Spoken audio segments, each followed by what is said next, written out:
আসসালামু আলাইকুম। আশা করি সবাই ফিজিক্যালি এবং মেন্টালি ভালো আছেন। অনেক দিন গল্প বলি না, তাই আজকে একটা গল্প নিয়ে চলে আসলাম।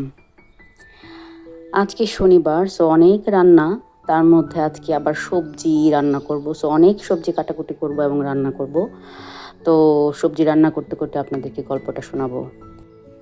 শুরুতেই আমি আমার পেশেন্টের একটা ইন্ট্রোডাকশন দিয়ে নিচ্ছি। সো আমাদের আজকের পেশেন্টের বয়স হলো 15 থেকে 20 বছর এবং সে হলো মিক্সড রেস, তার মানে সে ইউরোপিয়ান এবং আফ্রিকার মিক্সড একটা মেয়ে।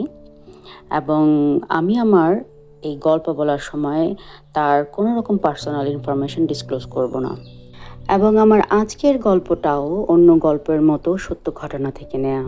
আমরা এই পেশেন্টটা রেফারেল পাই কারণ হলো গিয়ে সে সুসাইড করতে চেয়েছিল ওভারডোজ নিয়ে, এবং আমাদের কাছে যখন তার রেফারেল আসে তার খুবই খারাপ অবস্থা ছিল, সে প্রচণ্ড রকম ডিপ্রেশনে ভুগছিল এবং সে টোটালি ঘরের মধ্যে বন্দি ছিল। সে তার দৈনন্দিন কোনো কাজ করতো না, ইভেন সে পড়াশোনাও বন্ধ করে দিয়েছিল। সো আমরা যেহেতু ক্রাইসিস টিম, সো আমরা রেফারাল পাওয়ার 24 ঘন্টার মধ্যে পেশেন্টকে অ্যাসেস করতে যাই। এবং যখন আমরা পেশেন্টের বাসায় গেলাম অ্যাসেস করার জন্য, তখন তার ছোট ভাই আমাদেরকে তাদের ঘরে নিয়ে গেল এবং তখন দেখলাম একটা খুব কম বয়সী একটা মেয়ে আমাদের সামনে এসে বসলো। এবং আমরা যতক্ষণ ওর সাথে কথা বলেছি, ওর খুবই আই কন্টাক্ট পুয়ার ছিল। ও একেবারেই আমাদের দিকে তাকাচ্ছিল না এবং ও মাটির দিকে নিচের দিকে তাকিয়ে কথা বলছিল। তারপর আমরা ওকে ওর কারেন্ট অবস্থা জানতে চাইলাম, ওর এখন কি অবস্থা এবং ওর মানসিক অবস্থা আসলে কি এখন। তখনও আমাদেরকে বলল যে ওর আসলে কিচ্ছু করতে ভাল লাগে না, ওর স্কুলেও যেতে ভালো লাগে না, ওর কারোর সাথে কথাও বলতে ভালো লাগে না, এবং ওর কাছে মনে হচ্ছে যে ওর এখন এই পৃথিবীতে বেঁচে থাকার কোনো প্রয়োজন নেই। ওর এই পৃথিবীতে থাকা এবং না থাকা কারো কাছে কোনো ম্যাটার করে না। আরেকটু বলে নিচ্ছি, ওর বাসাতে ওর মা, ওর এক ভাই এবং ওর এক বোনের সাথে এখানে থাকে। তার মানে ও কিন্তু এখানে kind of protected or family দ্বারা। বাট সবাই থাকা সত্ত্বেও কিন্তু সুসাইডের একটা অ্যাটেম্প নিয়েছিল, যেটা আসলে খুবই চিন্তার বিষয়। তো অ্যাসেসমেন্টের এক পর্যায়ে আমরা ওর ছোটবেলা জানতে চাইলাম, ওর লাইফে কোনো ট্রমা আছে কিনা কিংবা কিভাবে ওর বেড়ে ওঠা সেটা জানতে চাইলাম। তখন ও বলল যে ওর বাবা হলো আফ্রিকার আর ওর মা হলো ইউরোপিয়ান। তো যেহেতু ও একটা মিক্সড কালচারে বড় হয়েছে, সো ও ছোটবেলা থেকেই খুব দ্বিধার মধ্যে থাকতো যে ও আসলে কাদের সাথে মিশবে।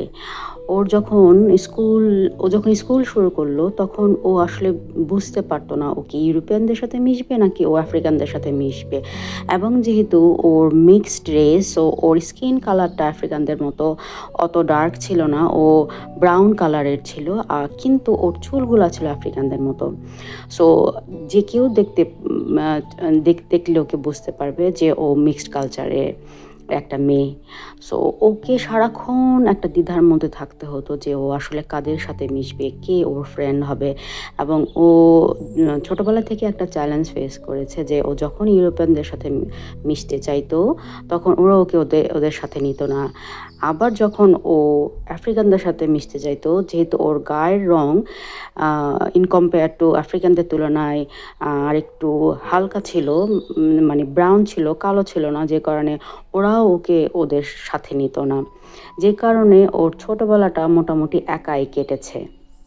এবং সবচাইতে আরেকটা বিষয় আমাদেরকে একটু অবাক করছিল যে ওর মা যেহেতু ইউরোপিয়ান, সো উনি জানতেন না কিভাবে আসলে এই যে ব্ল্যাক মেয়েদের চুল, এটা কিন্তু আসলে একটু অন্যরকমই থাকে, ওদের চুলগুলা কোকড়া থাকে এবং ওদের চুলের যত্নটা আসলে অন্যরকমভাবে নিতে হয়। ওদের জন্য আলাদা রকমের মেডিসিন থাকে এবং আলাদাই ওরা একটা তেল ইউজ করে।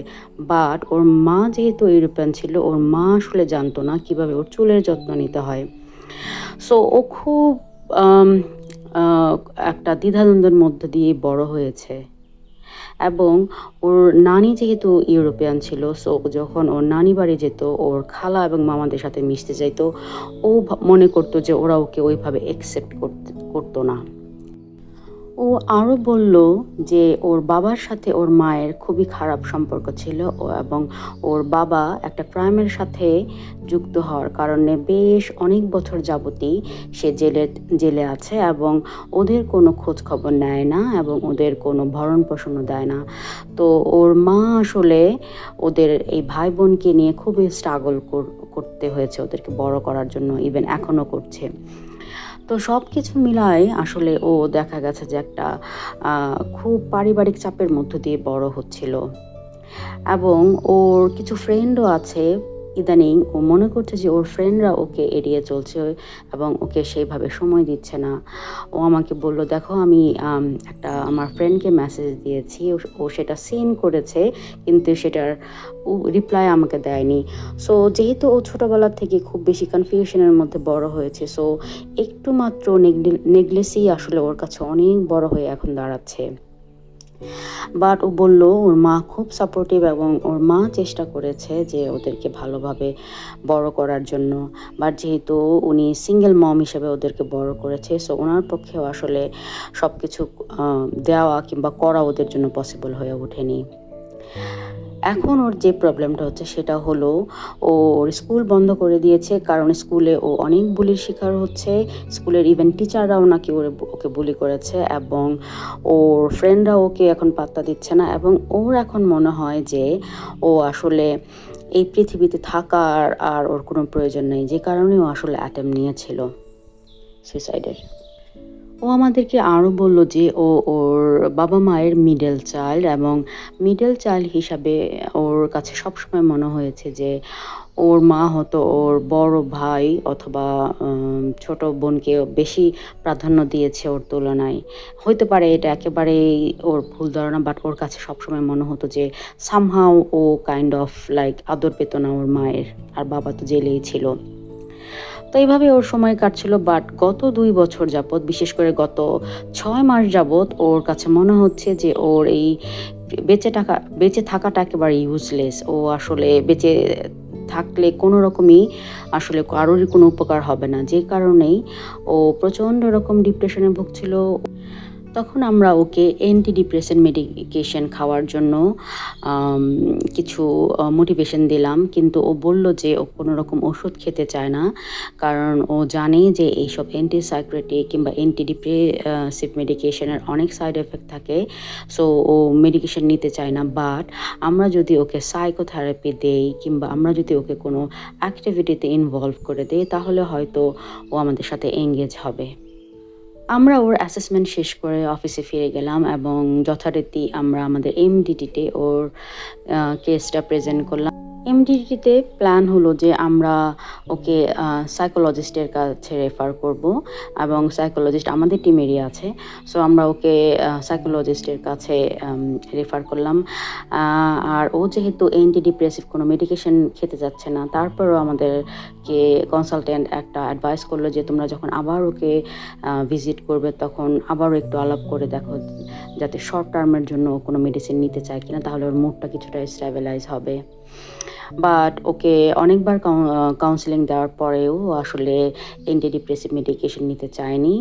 যাই হোক, ও আমাদের সাইকোলজিস্টের কাছ থেকে প্রায় 8টা সেশন নিয়েছে সিবিটি কগনিটিভ বিহেভিয়ার থেরাপির উপর, এবং যেটা ওকে অনেকটাই রিএশোর করেছে এবং ওর যে ট্রমা ছিল চাইল্ডহুড সেটা নিয়ে ওরা কাজ করেছে।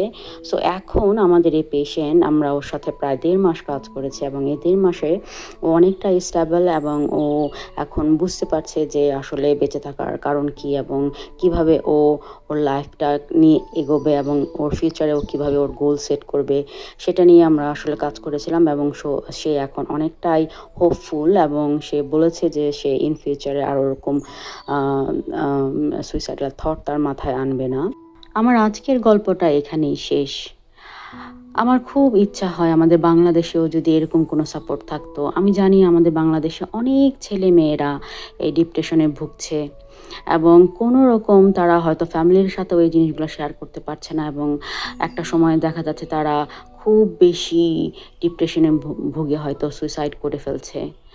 সো আমরা যারা ফ্যামিলি মেম্বার আছি আমাদের বাচ্চারা যদি কিংবা আমাদের ফ্যামিলির কেউ যদি আপনাদের কাছে মনে হয় যে সে তার ডেইলি লাইফ থেকে দূরে চলে আসছে, সে বাইরে যাচ্ছে না, সে কোনো ফ্রেন্ডের সাথে মিশছে না, সে কোনো সোশ্যাল অ্যাক্টিভিটিতে ইনভলভ হচ্ছে না, সে তার নিজের মতো একা একা বসে থাকছে, তাহলে আমাদের মনে হয় তাদের কাছে যাওয়া এবং তাদেরকে জিজ্ঞেস করা যে কীভাবে আমরা তাদেরকে হেল্প করতে পারি এবং আমরা তাদেরকে কিভাবে সাপোর্ট দিতে পারি। এবং আমাদেরকে আসলে জাজমেন্টাল হলে হবে না। অনেক সময় আমরা বলি যে কেউ যদি ডিপ্রেশনে ভোগে, কেউ যদি কথা না বলি এরে ভাবে ধরছে কিংবা এর পাগলে ধরছে, এরকম চিন্তাভাবনা আমরা না করাটাই বেটার। কারণ কার মধ্যে কখন কি আসলে থট কাজ করে আমরা কিন্তু জানি না।